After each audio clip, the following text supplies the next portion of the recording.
এমন আজব খেলা আপনারা কেউ কি কখনো দেখেছেন?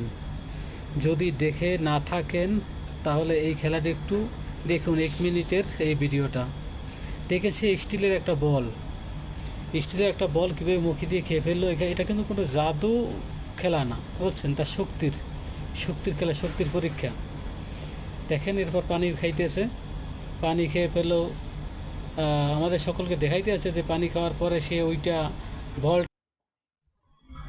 সেই বলটা প্যাটের ভিতর গেছে কিনা সে পরীক্ষা করে দেখাইলো। এরপরে এই দেখেন, হাতে তার একটা স্টিল রয়েছে, এটা 32 মিলি স্টিল, কিন্তু কথা বলছেন, 32 মিলি 25 মিলি স্টিলের রড আর কি। সেটা হাত দিয়ে কীভাবে ব্যাখ্যা করতে আছে দেখুন।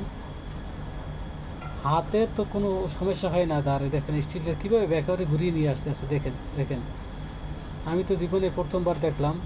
অমায়িক অমায়িক লাগতেছে আমার কাছে, বুঝছেন?